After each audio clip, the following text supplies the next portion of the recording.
I'm Scott. I'm Bill. And we're the Trade Guys. You're listening to The Trade Guys, a podcast produced by CSIS, where we talk about trade in terms that everyone can understand. I'm Phil Luck, and I'm here with Scott Miller and Bill Reinsch, the CSIS Trade Guys. Thanks for listening to The Trade Guys. Today we're talking about the trade strategy of the United States and China. On the U.S. side, we have tariffs on films, pharma, and furniture. On the Chinese side, we have them giving up special and differential status at the WTO. So today we'll be discussing what does this tell us about the different strategies of the U.S. and China going forward and what it means for the rules-based system. All that and more on The Trade Guys.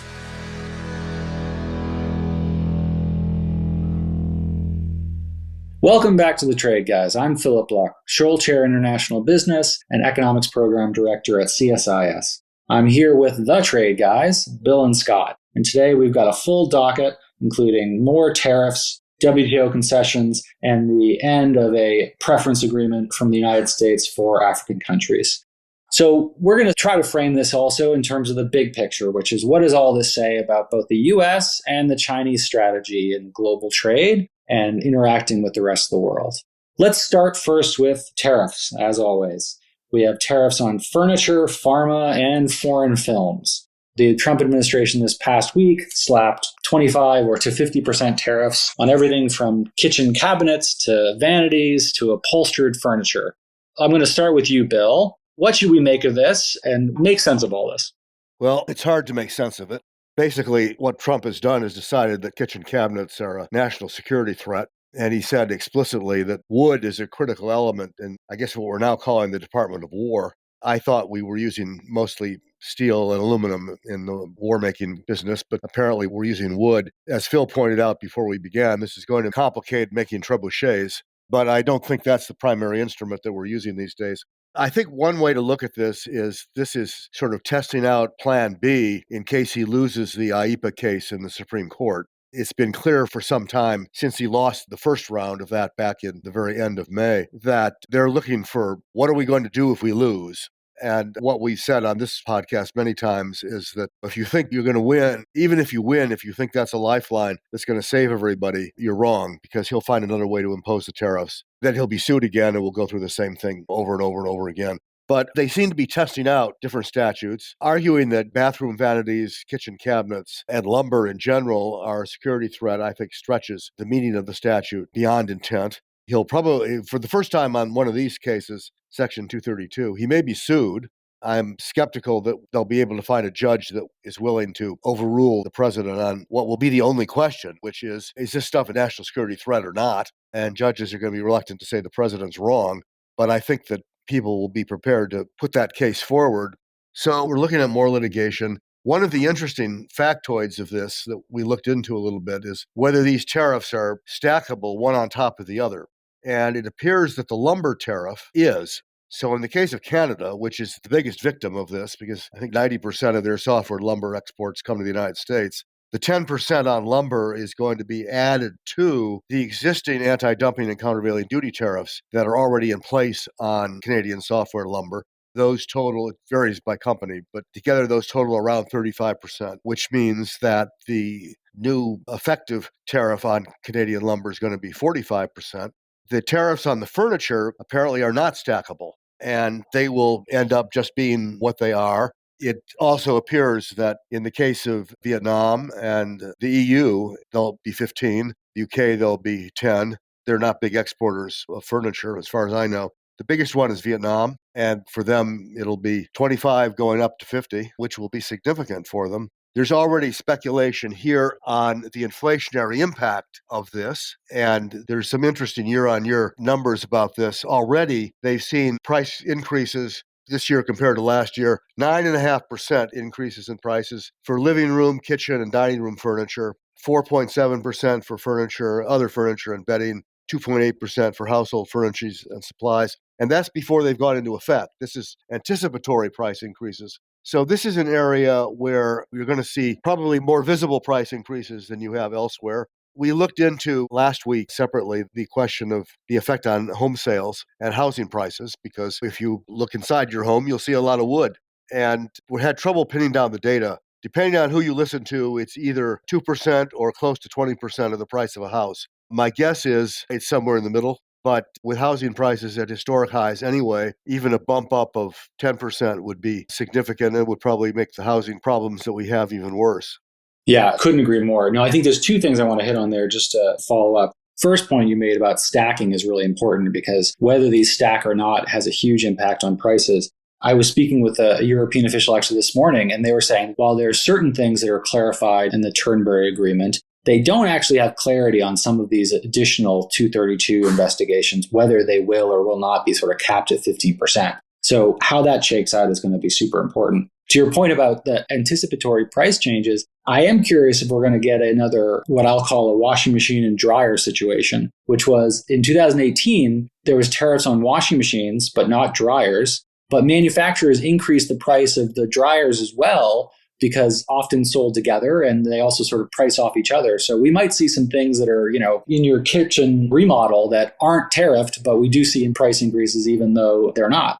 Moving to another case that at least phonetically sounds similar, but pharmaceuticals.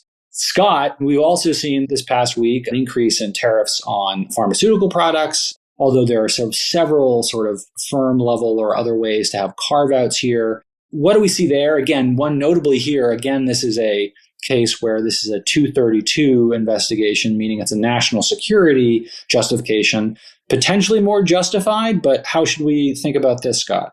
Well, it's certainly been a long time coming. And I think that the political concerns about the absence of pharmaceutical production in the U.S. arose out of the COVID pandemic. And real concern on Capitol Hill at that time, real concern within then the Trump administration and the Biden administration. This is one way to give it some teeth, is with the 232 investigation. But that shouldn't be a surprise to anybody. There has been a concern about the degree to which we're dependent on China or other not friendly exporters for pharmaceutical supply and medical supplies. So I'm interested to watch the degree of company by company negotiation and flexibility. But there is a good rationale for U.S. location of this particular activity. Pharmaceutical research, both the invention stage, which is, early on isolating molecules, but also the application stages is ideally suited for a place like the U.S. Lots of the talent that produces particularly applications research is something that the United States is actually pretty good at. And we do a lot of it anyway without the pressure of a national security 232 investigation.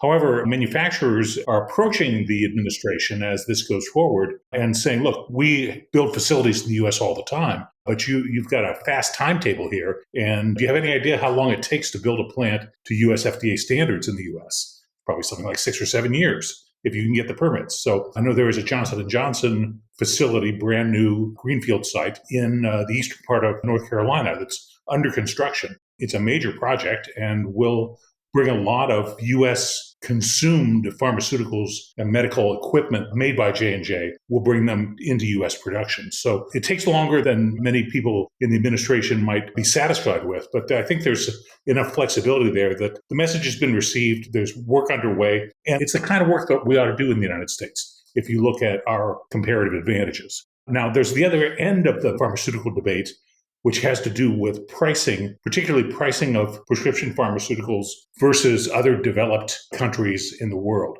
We, of course, have this odd way of paying for our medical services, mostly through group insurance programs of one sort or another. And because it doesn't compare favorably to single payer, pricing is all over the map and not particularly transparent. I think there's a broader issue that the Trump administration in first term took their attention on for a little while, but couldn't really focus on it, was the total lack of transparency in medical pricing. Anybody who's gotten a hospital bill, it's astonishing what the line items are and how complicated it is and how little the patient knows or even the prescriber or the professionals know about what's in that bill. So I do think that the industry's been vulnerable for some time. There was some specific negotiation with Pfizer. I expect that pressure to continue. But it's odd to see both the interest in manufacturing and locating facilities here at the same time the pressure on pricing. We'll see how it works out. On Pfizer, just a word here. The Washington Post, for those of you that get that, has an interesting article that they posted today. It'll probably be in the print edition tomorrow, that suggested that despite what people may think, what Pfizer agreed to is a pretty good deal for them. The revenue they're foregoing with lower prices is about 1% of their revenue. So it's not a big deal. There's a limited number of drugs where they're making this commitment, and they're probably going to come out of this fairly well from a revenue standpoint. And they've really set an example as a template.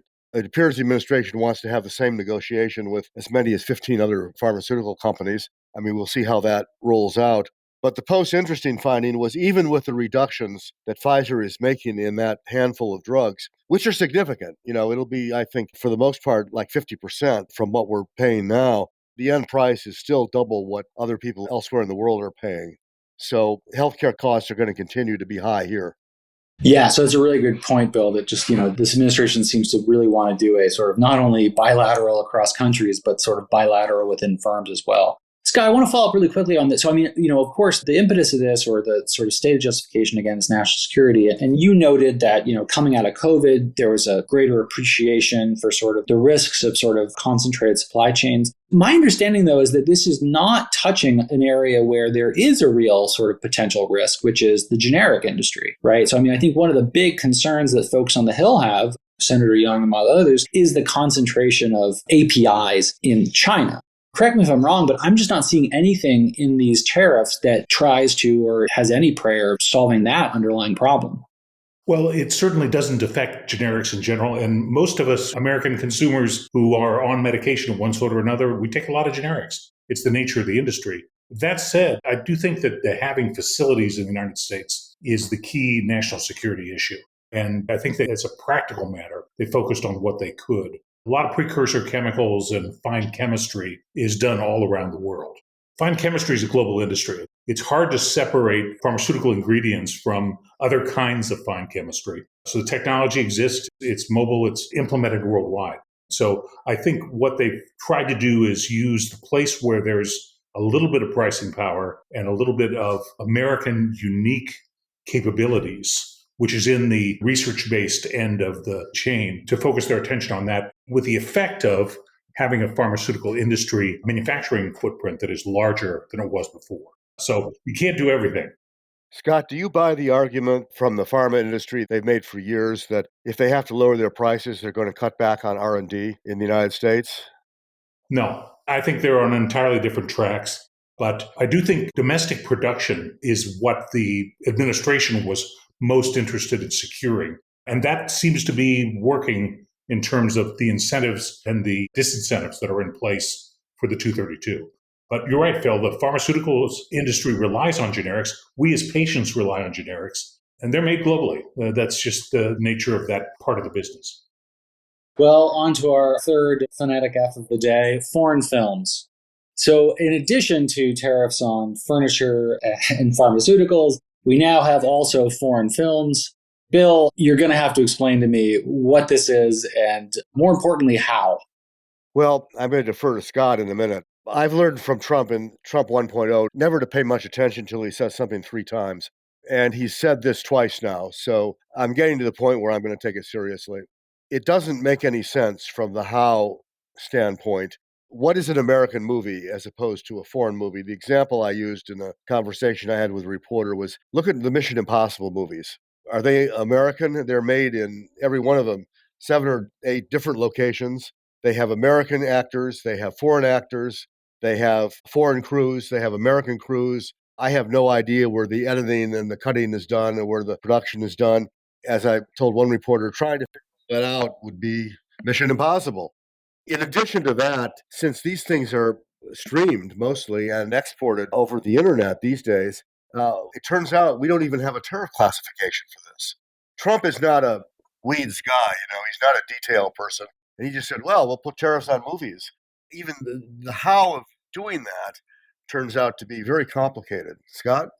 Yeah, no, I think there is a technology change issue that's going on behind the scenes. Certainly, movie production in the 30s and 40s was a Hollywood thing. As I understand it, Hollywood got its start because it was as far away from Thomas Edison in Rochester, New York, as you could get.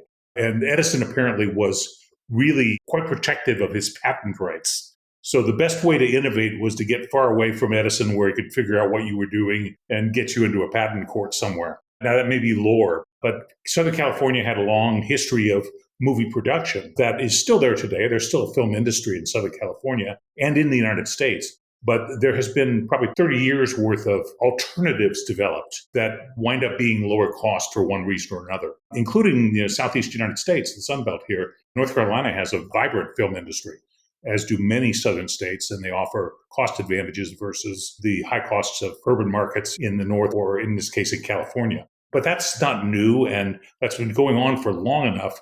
But it's also changing rapidly. The technology of production is changing. You no longer require extras and things like that. The technology for distribution is changing most radically. And here's where streaming versus actually films presented in theaters is almost an entirely different product for a different set of consumers. It's just basically digital transmission classified as e-commerce, basically tariff-free because e-commerce is tariff-free. And what do you do about that? I'm still not sure how this all works, because that is clearly the direction that entertainment production as a general matter is moving. And it'll keep changing technologically.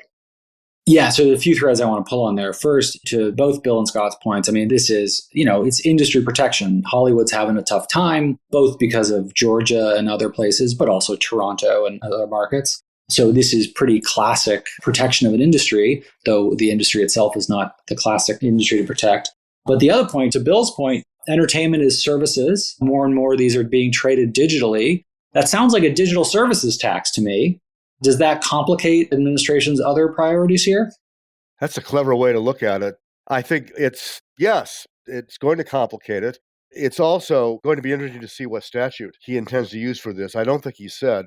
And one of the little interesting factoids for the wonks who are listening is that if he tries to use IEPA, which I think you'll have to wait for the Supreme Court decision to see if he wants to do that again. But IEPA actually has a provision called the Berman Amendment, named after Howard Berman, who was the congressman who represented Hollywood for years from California. And he put into IEPA a provision that prohibits limiting the trade in media, in information, including film. And so I don't think they can use IEPA for this provision. It'll be interesting to see if they want to argue national security for films. I mean, we've used films for propaganda in the past, but I'm not sure that other people's films are a security threat to us. But in a way, you're right. I hadn't thought about it that way, Phil, but I think you're right. It does amount to kind of a digital services tax. There's an irony there. All right. Well, having spent enough time on U.S. strategy, if we can call it that, in trade space, let's move over to China. So recently, China basically announced that they'll no longer be availing themselves of the WTO developing country status. That status provides them certain abilities that they won't be now taking advantage of. How should we think about this? Is the PRC trying to respond to the US? Are they trying to respond to broader pressures from, say, the EU? Are they simply trying to show themselves as a good steward of the multilateral system in comparison to other parties? How should we think about this? Well, the thing to remember about the Chinese is they never do anything gratuitously. They are better than anybody I've ever negotiated with at figuring out what's in their interest and then pursuing it relentlessly. And this is a good example of that. There's actually two issues, and they split them. If you are a developing country, which is a self-declared item under WTO rules, you get to decide for yourself if you're one of those. There are benefits, the big one being what's called special and differential treatment, which generally means you don't have to adhere to a lot of the rules that everybody else has signed up for. And when you do have to adhere, you get a longer period of time in order to come into compliance. So lower levels of compliance, as in the trade facilitation agreement, longer periods to come into compliance if you're a developing country. China has been the subject of a good bit of criticism over the years because they've claimed that status. And under the WTO rules, the country gets to decide for itself. Nobody can come in and say, you're not, even though that's what they may be thinking. In this case, what China said, China did not say, we're no longer a developing country. China continues to claim developing country status. What they said was they would not take advantage of the special and differential treatment benefits that the WTO provides. That's significant because it does two things. One, it allows them to be the good guy and by implication paint Trump as the bad guy, for which there's a lot of good reasons anyway. They don't have to paint very hard. But it allows them to tell the rest of the world that has been resentful of them claiming this status that they're not going to take advantage of being a developed country. They're not going to use special and differential treatment to try to get an edge over other people and say, we're the good guys, we're the people who believe in the system. At the same time, it frees them from some obligations that developed countries agreed to undertake. The most recent one is commitment from the developed countries in the WTO to commit annually to a $100 billion climate fund that helps developing countries create their own climate programs. If China remains a developing country, it doesn't have to kick into that. So they save themselves a small pile of money. At the same time, they're telling the rest of the world, we are going to be the good guys. We're going to sacrifice and not take our advantage. So you get to decide if you believe them or not. It's a good thing. I mean, they've been unreasonable in taking that advantage historically. They are not really a developing country in the normal sense of the term. So they get points for doing this. But to assume that it's entirely a wholehearted, gratuitous objective or action would be a mistake. Yeah, I think I couldn't agree more on that. And that's a really good point about the development fund. We'll have to see if they sort of also pay into that as well. This sort of idea of not relinquishing the status, but saying you're going to relinquish the benefits, other countries have done this as well. Interestingly, Singapore fits into that exact same category. Singapore, for reasons of wanting to remain in solidarity with ASEAN countries, they still have that status, but they say they will not take on any of those advantages. So there is some precedent for that. A really good point, Bill, about that. The last thing I'll say is I was actually speaking with a Chinese scholar a few days ago, and they noted in conversations with MOFCOM, so the Commerce Ministry, despite how we may interpret it, they are viewing this as a relatively large concession. So I think there is probably some interest or hope that the U.S. administration may see it as well. Scott, do you have any thoughts on how the Trump administration might view this? Are they going to be as jaundiced as Bill on this? I don't think they'll care at all. But it is interesting to watch these sort of the maneuverings in the absence of negotiations. China made really important market opening concessions when they joined the WTO. And you could make the case that they were the most open, large, developing nation at the time of their accession to the WTO. They know how to make concessions when it is in their interest. And the market opening that took place at the beginning was very helpful to their growth and helpful to world trade. But it led to a period of time, long period, almost 20 years, where you had this major trader, China, that didn't really need anything from the other members of the organization. I think that probably did more than anything else to drag the momentum out of the Doha development agenda. But for whatever reason, they're choosing to take this point. But they always manage to find a way to position themselves well in it. But given the Trump administration's low regard for the rules-based system and the Geneva operations in particular, I don't think it'll matter to them. Yeah, the thing to remember always is they don't do anybody any favors. They do what's good for them. If they can let you do something that's good for you at the same time, as long as they get what they want, it's okay. I mean, in distinction from Trump, whose world is a zero-sum, I win, you lose world, the Chinese can accept win-win outcomes as long as they're one of the winners.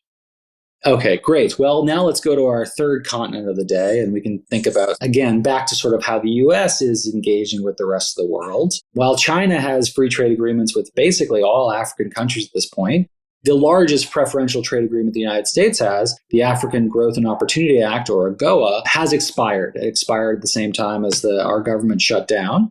So this was a large trade agreement which basically allowed for tariff-free access to several African countries. It wasn't reciprocal in that sense. It only allowed access to the U.S. market and only in certain goods. But its end is a little auspicious in the sense that this is another way in which the United States seems to be sort of moving away from its openness to the rest of the world. I should note the Trump administration has said it supports a one-year extension, but as of today, it has lapsed. Scott, what should we think about AGOA? Is this a big missed opportunity? What does this say about the U.S. strategy? Well, AGOA was always had a strong political coalition behind it. It was one of the few trade agreements that had sort of excellent bipartisan support for its original creation and its renewal over the years. The problem was it never really did much for either side. And I happen to think that it was an agreement that was from another era. At one point, our preference programs were based on access to the U.S. apparel market, most importantly. And that access was very valuable at the time of apparel quotas, where, and people forget about this, but 60 years ago, clothing was actually quite expensive as a part of a household budget. It was carefully controlled by both tariffs and quotas. And the quota system then was phased out in 1990s. And the preference programs that were designed to help countries improve their export performance by giving them credits against that quota system worked pretty well. But when the quota system went away, even the tariffs were not enough to make the programs as effective as they were imagined to be. And I think that's the case with AGOA. First of all, Sub-Saharan Africa is much closer to European markets than to the United States. So the gravity model, always say gravity is not just the law, it's a good idea. And the gravity model in trade still works.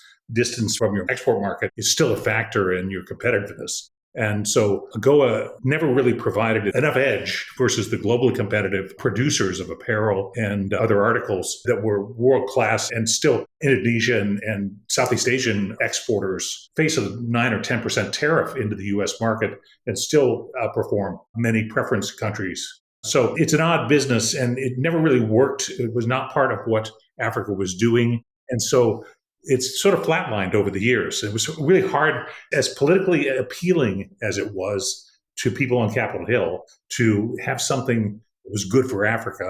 It was very hard to demonstrate it was really all that good or was making that big a difference. So I have mixed feelings about the whole thing.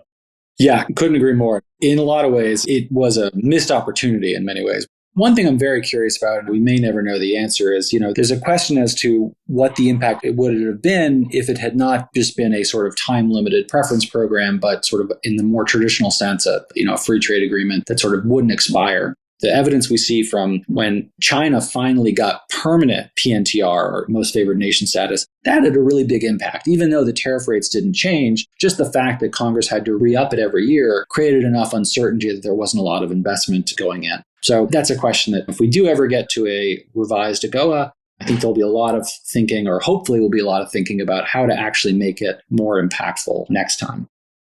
Well, it's really been more about investment than about trade. It's been an advantage for some African countries. Lesotho is the best example of really created an apparel industry there, which is tiny, compared to the American market. But it's a big deal in Lesotho, which is a tiny country.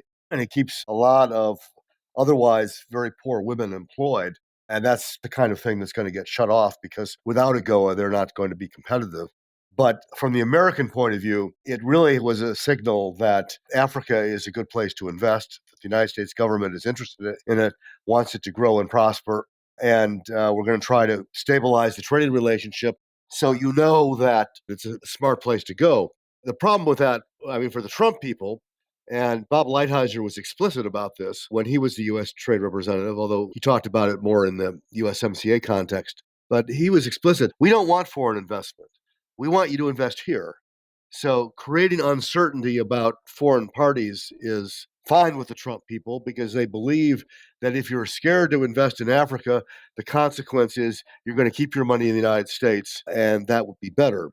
One big problem with that is that what's going on right now in Africa really is a contest for, in a way, global leadership. And China's killing us. They're all over the place. They're everywhere. Their investments there are not always welcome. As I said, they're not gratuitous. They only happen if they're to the Chinese benefit. But we're functionally barely there. And if you ask Africans how they see the future or where they're looking in the direction of China. So this has foreign policy implications that I don't think the administration is considering. There's also the joke about Africa is that it's been the next big thing for the last 40 years. There will come a time when it really is the next big thing. That's coming now. They have the fastest growing, youngest population in the world. Developed countries are getting old, populations are declining. The factoid I remember, the average age in Germany, I think, is in the high 40s. The average age in the United States is now 39. The average age in Africa is 19. It's obvious where the future lies here, and we're walking away from that. Yeah, couldn't agree more. The stats that always blow my mind is basically in the next 75 years, 1 out of every 2 people on this earth that are born will be born in Africa. Sub-Saharan Africa is going to see enormous growth. By the end of the century, Nigeria will be roughly the same population as China. And to your point about investment, it's in all of our interests to have some investment in Africa, because again, if you're going to have that amount of population growth, it behooves us all to have some capital along with the labor to make it productive. So on that note, we're seeing sort of two different strategies, I would say. I mean, they're hopefully both self-serving, but we'll see on the US side. China sort of trying to maybe lean into the multilateral system. The US certainly not, and not renewing this preference agreement. So we'll have to see how these strategies evolve. Thanks so much, guys. See you next week. You've been listening to The Trade Guys, a CSIS podcast. For more audio content, visit csis.org/podcasts. Thanks for tuning in.